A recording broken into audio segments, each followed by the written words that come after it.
everyone, I'm here for Real Housewives of Atlanta season 9 episode 7. So we have Portia. She decides to babysit for Phaedra, and she's getting a crash course in what it is to be a single parent, and she realizes this is a lot harder than what I thought it was going to be. I got these two boys. They running around. They hitting each other. They don't want to go to bed. They don't want to listen to me. That oldest one got a mouth on him because he's like, look here, you're not going to negotiate with me. I can't wear those pajamas. The other little boy talking about saying, will you quit saying that? It's like, okay, you get on my nerves.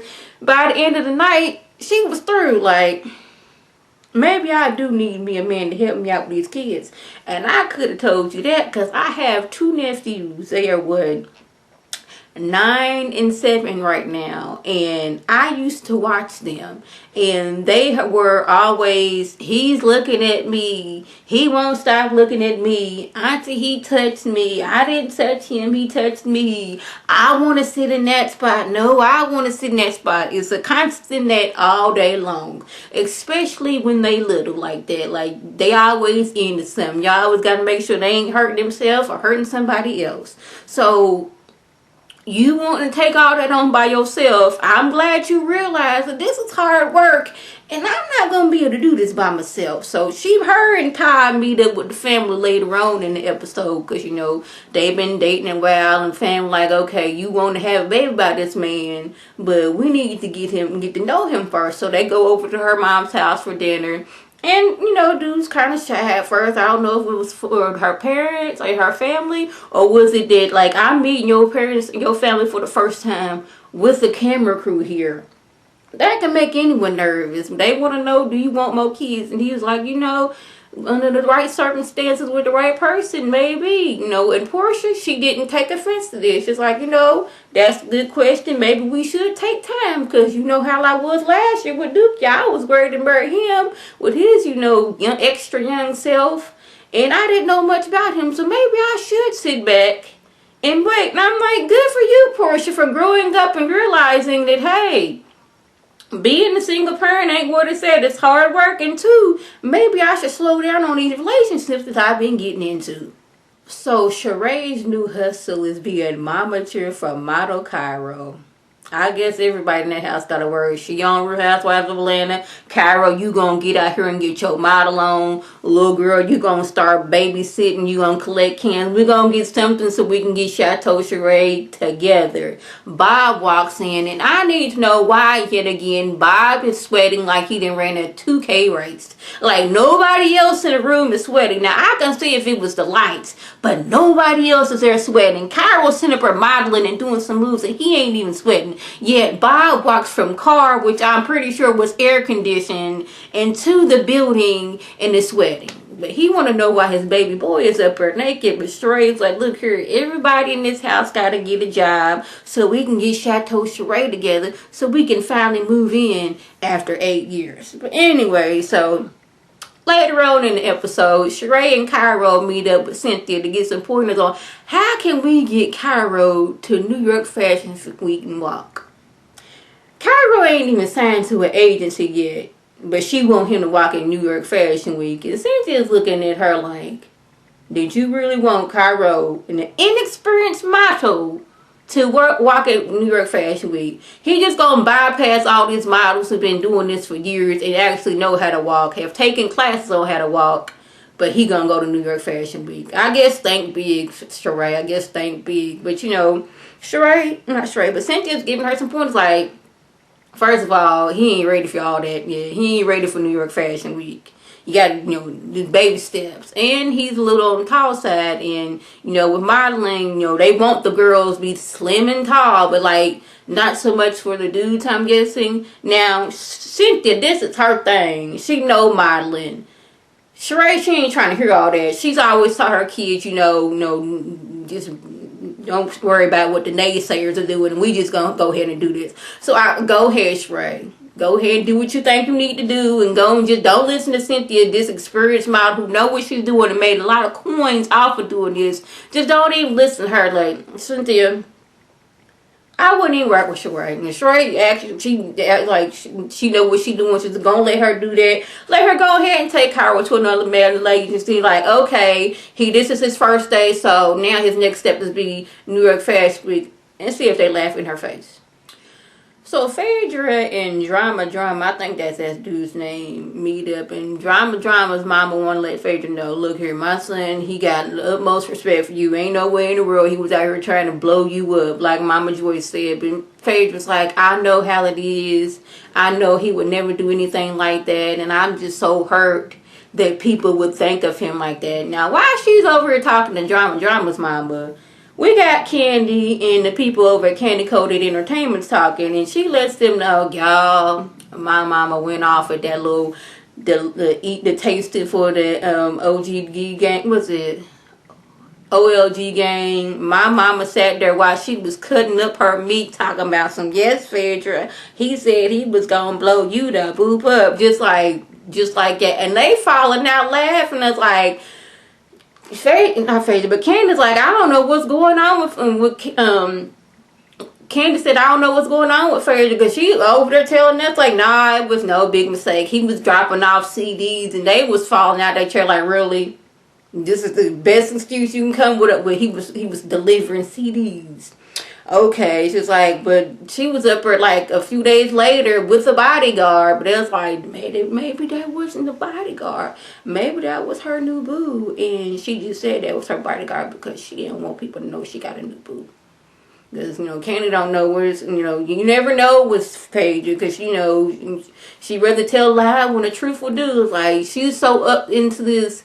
I would rather people think that this gargantuous lie than for them to know that I got people out here trying to hurt me. So Kenya's dad shows up and he sees the house, and I'm impressed with this house considering the way that looked like doggone a good gust of wind was gonna blow this around. And it's good to see you got furniture in here, but I'm here to talk about that boy Matt. Like, what's going on with him and Kenya? She's steady trying to justify and like explain how this is what a good man, what's his name, Matt is, and it wasn't always like that. And he said, of course it's not always like that. Of course everybody gonna put on their good foot, show them their best when you first meet them. It's not until you know them for a while they reveal their true story, their true self. Like Judge Mathis said, a person can hide being a crackhead for a good while before they start revealing things. Now, I'm not saying that Matt is a crackhead, but people just ain't gonna show you the evilness of what they are when they first meet you, because they want to get in good with you.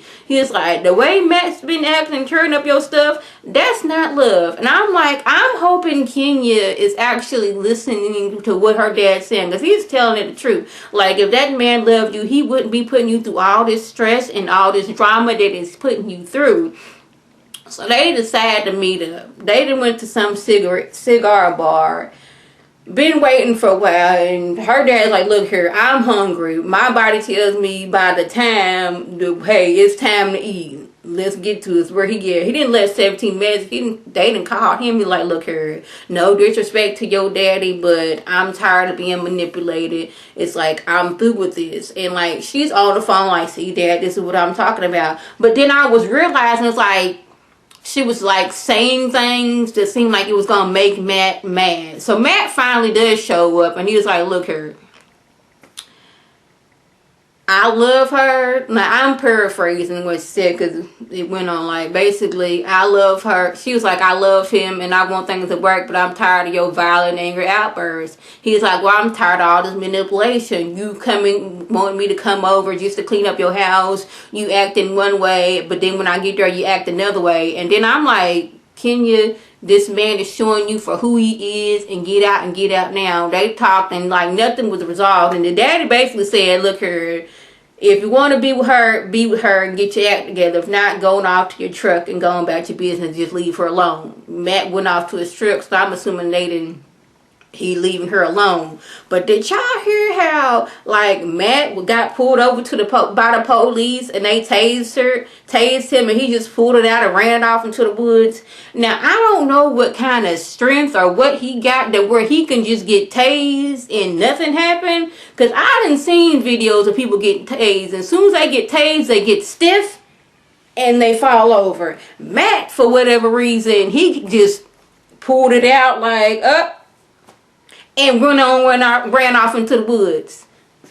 Like, where do they do that? Like, who gets tased and not fazed by God. See, Kenya, right there. If y'all wouldn't already broke up by now, that shows you this man ain't about right. If he can get tased and not phase him at all. This is my last time talking about doggone this Kenya and Matt, because she was sitting there talking about, oh, Matt, he was the best thing, everything was good, but then she was saying how much stuff she put up with. I was confused, but this is the last, I'm not talking about Matt and Kenya anymore. I'll talk about Kenya, but her relationship with Matt, this is the last I'm talking about it, because he's violent, he got anger issues. She need to stay away from him before one moment they arguing and the wall's not close enough and he get to go and oops upside her head. So Kenya, leave that man alone.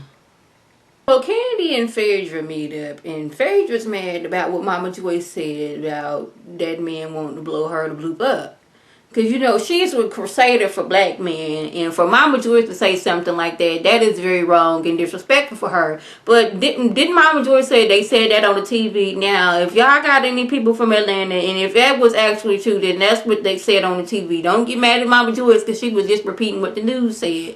But Candy's like, I'm mad because you was up here talking about my husband scraping for change. Like he got here broke. Like I gotta give him allowance. Like he's scraping for change, and we ain't got no money up in here. It's like they was going back and forth, and it was like, then Phaedra too was like, yes, I may have been counting down for Apollo to go to jail, but that don't mean it don't hurt nonetheless. Yes, it still hurts. You know how it is to be a single mother. And Kenneth's like, yes, I know how to be a single mother, but if you strong like that, you can do that. I was like, you go ahead and tell her, Candy, like I was a strong single mother. Yes, I did that thing right there, but I think their falling out happened when the feds got called to both Candy and Cynthia's house about stuff that Paulo had over their house. I think that's when that falling out happened. Now, me, if my husband's friend had something over our garage, first of all, why do you need your stuff at our garage? You must not need it that bad enough or it'll be at your house. That's first. Secondly, if he got stuff at our house, and I know you fit to go to jail for stealing people's identity and stealing money, you get that stuff out of my house. Now, I'm not keeping no stuff that money you done bought this with people's money that you done stole. That's not fit to happen. But I think that's when all that, you know, them getting mad at each other happened, because the feds got called over to Candy's house because Apollo had stuff over there that Ty was keeping for him. Yeah, I wouldn't have kept it at my house. You're not having me accessory to keeping doggone you done stole these people money and you done bought this stuff and now you got it at my house. Please. And first of all, you shouldn't have it at my house. If you can't keep it at your house, obviously you don't need it. So that was just went on. If I left anything, oh yeah, Cynthia, she got her house. Congratulations to her.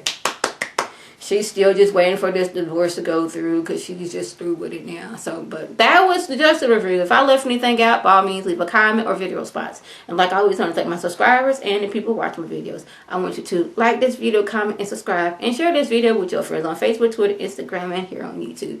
This is Lady T signing off. Have a good one.